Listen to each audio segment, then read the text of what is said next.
And I didn't check. I hope we're streaming. Jerry, if not, let's get going. But we want to call this meeting to order. We want to thank joining us today Utah Highway Patrol Trooper Walker and Security Davon Booth, and remind individuals who are with us to, in case of emergency, to use the two west boardroom doors to enter the hallway, then use the north or south doors to exit the building. Okay, let's do a roll call, and we'll begin with Member Bogus is here. Perfect. Member Bollinger? Here. Member Booth is on his way. Member Brinton? Here. Member Davis? Here. Member Earl? Member Green? Is she online with us? Not yet. We'll keep an eye out. Member Hall? Here. Member Kelly? Here. Member Carey? Here. Member Lear? Member Longacre? Member Reel? And Member Wood? Yes. Okay, let's begin with the Pledge of Allegiance. We've asked Member Hall to lead us in that.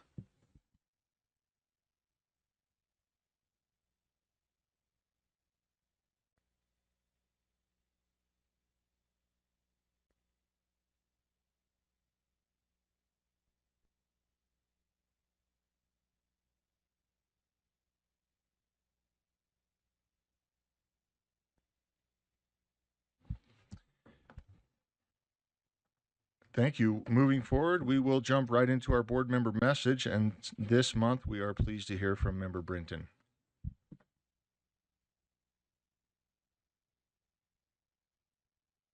Put my microphone on. Okay, well, good morning, everybody. I just want to be short and sweet kind of this morning, as it's November and we're coming up on Thanksgiving. I just want to express gratitude first for all of you.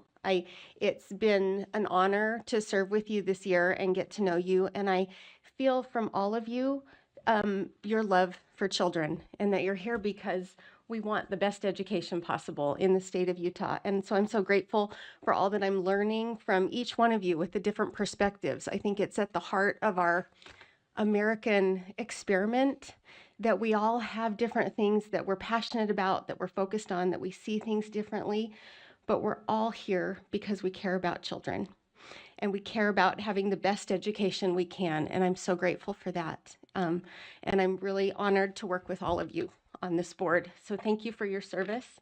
And I'm excited about the direction that we're taking and our new superintendent. And I just want to wish a happy birthday to America as we're coming up on the 250th birthday of our country.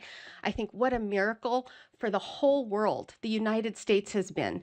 And so I have a gift for you all. It's this 5,000 Year Leap book that is based on the 28 principles of the Constitution. I got to teach this book with my 8th grader when I taught a leadership class at American Leadership Academy in Spanish Fork. And it was so, I learned so much diving into this book, and think our founding fathers viewed things differently. They all had different backgrounds and different passions as well, and things that they were stronger on, but they all believed in the core principles that are outlined in this book that paved the foundation for our country and our founding documents. And so Christina actually has an Audible version if anybody wants to have access to that. She was just saying she has studied this book as well.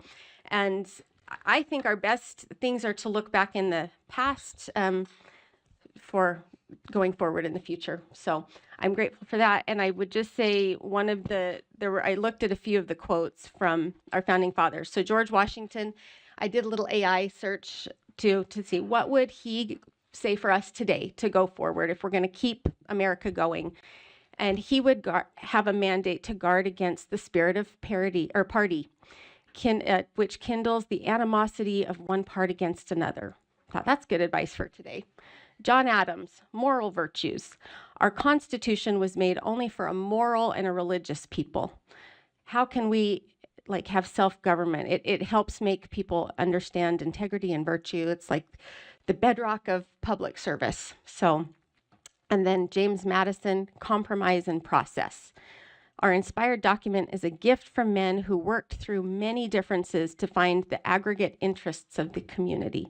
So I just hope that we can look to each other and to our Constitution to keep this going. And I want to just give a shout out to some of the great groups around the country or our state who are doing that, like the Hope of America in Utah County that inspires fifth graders, and they do this great program. And Liberty Village is a group down in southern Utah, and you all got invitations to their gala next week, I believe. And so I just wanted to show a little video. They're actually building a founding village with like 13 buildings, I believe. So I just wanted to show a little intro to them. If you can attend that gala, I would encourage you to go. I'm excited to have this opportunity. And they also run the Give Me Liberty program in Washington County schools for fifth graders. So. What is Liberty Village?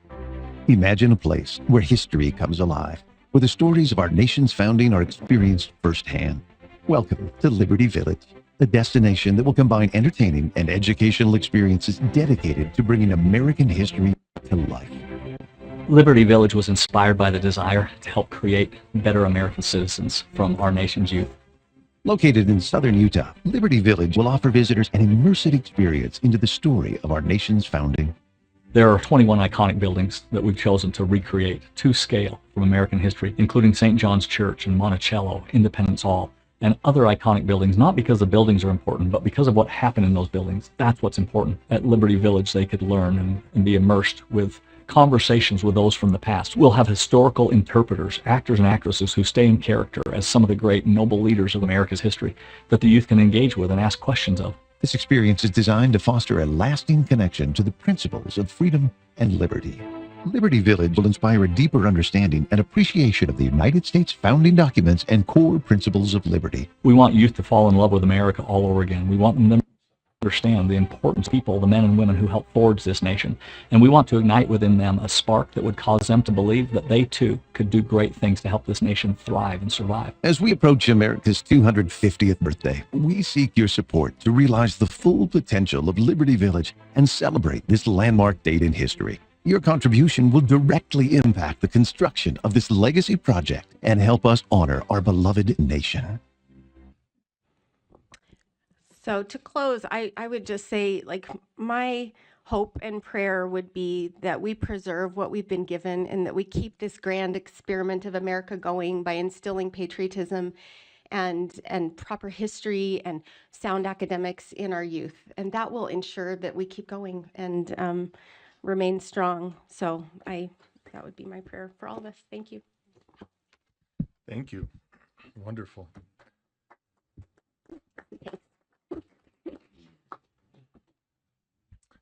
Let's move forward then to our next agenda item. This is agenda item 1.3, our education highlight. Let's come back to that. Okay, let's move on to employee recognition. Good morning. And do we have John Palmer? There he is behind the podium.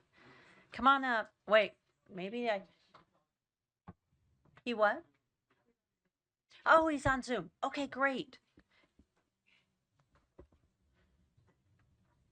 Can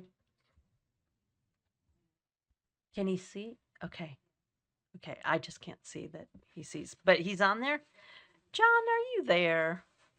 Good morning. So I am pleased to share some words about John Palmer, our Employee of the Month. He works in finance, actually, but he was nominated by School Land Trust because of some work that they did collaboratively, and you'll hear why. Actually, let me read some of the nomination because it's just extraordinary what John, and it exemplifies what we try to do as we work cross-discipline in the agency. Within the School Land Trust program, we have seen firsthand how John's dedication strengthens the vital connection between finance and student success. Finance is the cornerstone that allows schools to provide resources and opportunities for academic achievement across Utah. When reporting is incorrect or inaccessible, it directly impacts the ability of LEAs to focus on what matters most, supporting students. John has been instrumental in streamlining these processes as they intersect with UPEFs and providing support for the departments who manage financial programs. His work has helped us to ensure transparency and reliable data for 110 plus million distribution from a nearly $4 billion fund. Beyond the school land trust program, John is also working to strengthen the transition to USIMS, and he has approached this complex task with exceptional organization, thoughtfulness, kindness, and collaboration. His efforts laying a robust foundation supports colleagues across USBE and positively impacts schools. He consistently goes above and beyond to support other departments' work, demonstrating a forward-thinking mindset that prioritizes what makes sense for the agency and ultimately education communities of Utah as a whole. And that, to me, is just exactly what we try to do here in the agency, and John is a model of that for others. Sometimes it's hard to see the linkages between what we do and how it impacts students and schools. And this is just a great example of how every single person doing all the things that we do, even as seemingly remote as finance, makes a huge difference in what happens right all the way down to that classroom level for each student. So what truly sets John apart is not just his financial and technical expertise, but the ethical and thoughtful way he approaches decision making. His commitment to doing what is right, even when it means more work for him, rather than simply adhering to an established routine, makes him invaluable. And John's contributions embody the very best of public service, and he is highly deserving of recognition as Employee of the Month. Aren't those just amazing words, especially on the heels of what Member Brenton said? And there isn't any highest honor than to serve, and I am just so proud of what John exemplifies and represents, and I'm so glad he's here at USBE. Thank you, John, for your work. You get all kinds of goodies and prizes and parking spots and water bottles and all the things, probably stickers too, I don't know. But thank you, John, for your work, and thank you for the opportunity to spotlight employee here at USBE. Thank you. Thank you. Thank you, John. Appreciate it. Yeah, good work. Okay. Kelsey, we ready? Okay. Over to Kelsey for our education highlight. Thank you, Chair. Kelsey James, Board Communications Coordinator. Our education highlight is a little different than normal. Usually we have some slides to show you, and I have some people coming up to present at the front of the room. This month we are joined by 3 very special students who are joining us via Zoom, and I will introduce them in a moment. For those of you who aren't aware, recently our agency released a press release naming the 4 students from Utah that were chosen as 2025 Presidential Scholars. These students are Blake Hollinger from Corner Canyon High School, Jacob Jenkins from Tooele High School, Meliani Tukuafu, hopefully I said that right, you can correct me if I was wrong, Pleasant Grove High School, and Denver Whaley from Juan Diego Catholic High School. And Blake, Meliani, and Denver are here on Zoom with us today.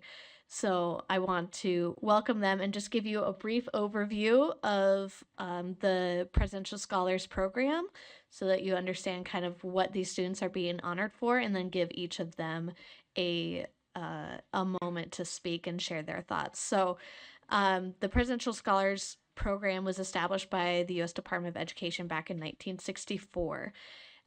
It was expanded in the 1970s and then later in 2015 to allow for some extra pathways. So originally, and most of the students who are named as Presidential Scholars do so through broad academic achievement, specifically high test scores in either the SAT or the ACT. Those test scores are reviewed by a panel with the Department of Ed, and then the top 20 male and female scoring individuals from each state are invited to apply. So this is also something specific to the Presidential Scholars. You can't just nominate yourself or put your name forward. You have to be invited by the Department of Education to apply and then get chosen.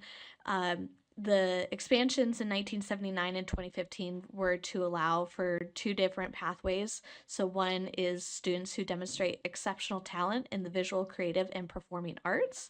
And in 2015, the pathway was extended for students who demonstrate ability and accomplishment in career and technical education fields, which we all know Utah is a leading state for CTE, so we love to see that. So like I said, we have Blake, Meliani, and Denver with us today, and I just want to give a huge shout out to these students. They were seniors last year, so they have graduated. They are living their post-secondary lives. I know Denver's joining us from New York. Blake had to get special permission to miss part of his class. He is in a joint program at Harvard and Berkeley School of Music. He's doing all the things. Meliani, I was able to join us, and we're just so thankful for that. So I see Meliani's face on my screen nice and big. So we're going to start with her. I just want to turn the time over to each of these students for 1 to 2 minutes to share kind of what this means to them and, some of the impact it's had. Thank you. Yeah, the Presidential Scholar has been just a wonderful experience, and I'm just super honored to be able to be part of this. I worked real hard in high school and I did a lot of things, but it really meant a lot to have this experience and to be able to work with all the people that I did. And I think Presidential Scholar just showed me that if anyone is willing to work hard for something, you can make it happen. And I had really good mentors and teachers that were just very big blessings for me as I worked through this process. In the application, they asked me to highlight a teacher that has impacted me. And I picked my 9th grade honors English teacher because I don't know, struggled with English. I didn't enjoy it until that class, and I ended up becoming the English Sterling Scholar. And so just this application process was really cool because it allowed me to see my growth, and coming from that initial point of not really knowing where I wanted to be, and this growth throughout my high school process of how hard I worked and all the things that I did, and the teachers and the people that helped me. And I feel like it also kind of helped me prepare for college, which is where I'm at now. Just in that, like, I was doing a lot of, pushing myself and trying new things. And so I took a lot of AP and concurrent enrollment and honors classes, and it kind of helped prepare me for the transition into college. And going into it just like with that confidence of knowing like I'd worked so hard, and I don't know, this process kind of just helped prepare me confidence and academically wise for this experience. And so I'm just really grateful for all the things I've learned and all the ways that I've grown. And I'm very grateful to the Presidential Scholar, the committee, and all the people that go into making this work, and for the people that have been part of my journey. Thank you so much, Meliani. We, like I said, appreciate you so much being here. Blake, why don't we hear from you next? Let's see you on my screen as well. Okay. Hi, thank you so much for inviting us.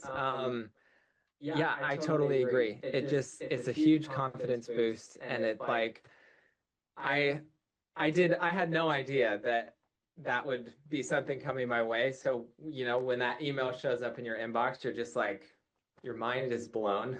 Um, but I think the main thing is when you work really hard in high school, like you make a lot of sacrifices, especially in terms of time. Like you don't have as much time to spend with friends, you don't have much time to relax, all this stuff. And there are so many moments where you feel like, is this worth it? Like, is it even worth it to spend all this time working on these assignments, doing AP classes, all this stuff when sometimes it seems like your friends are enjoying more than you are, like are getting more out of the high school experience and everything. And it's just a trade-off. Like there are, you know, there are so many things to consider that constantly you're doubting yourself. And so when you get something like this, you kind of reinforce like, okay, I was doing the right thing for me.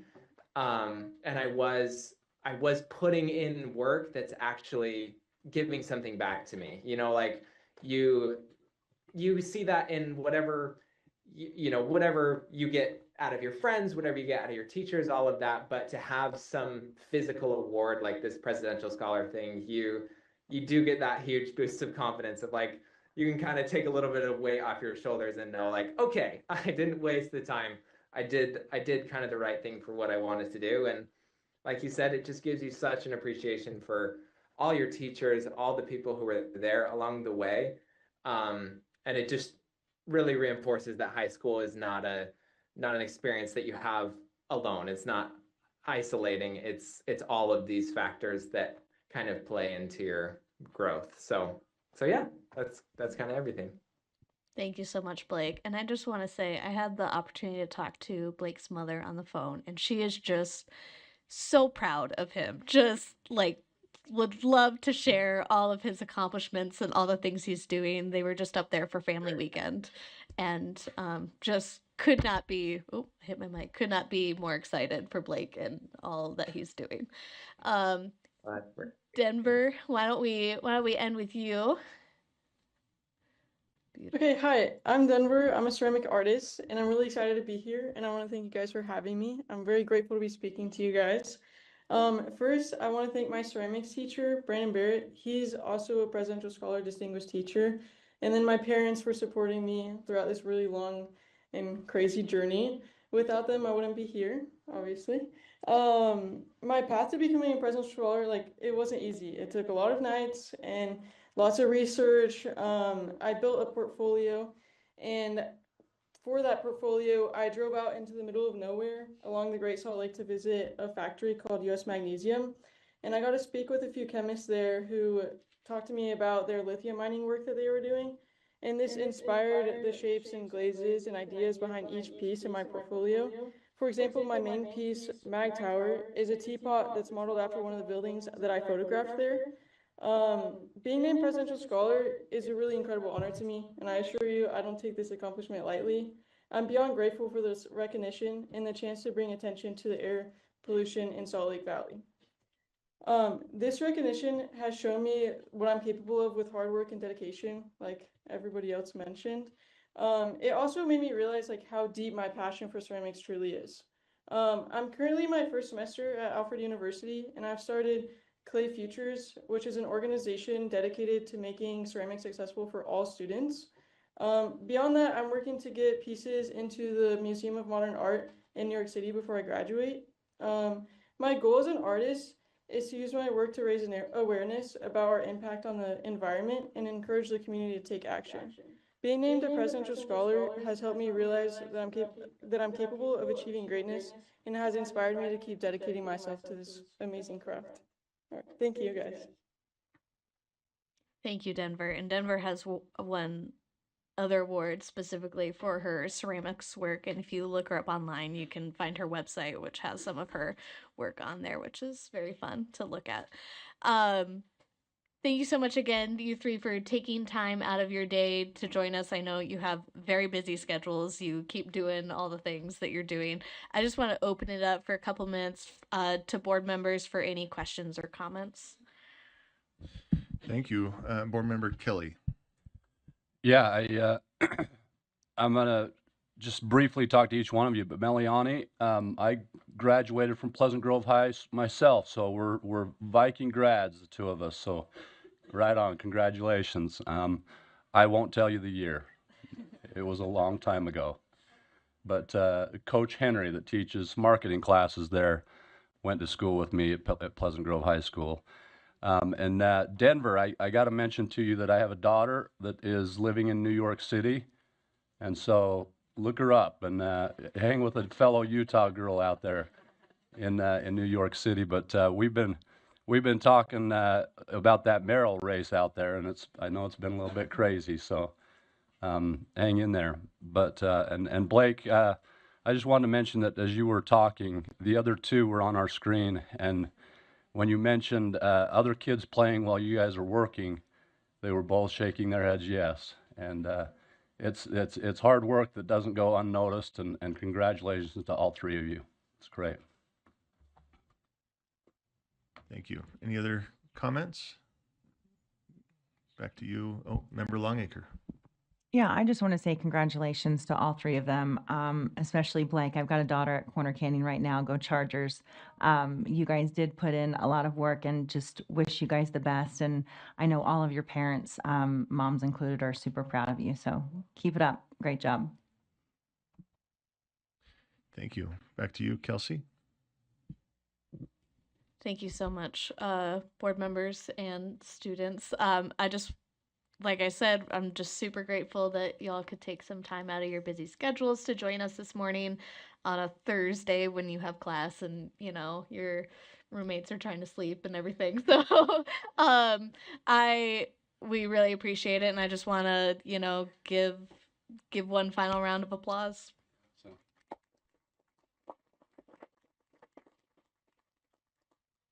Thank you. Thank you. Thank you, students. Enjoy the rest of your day.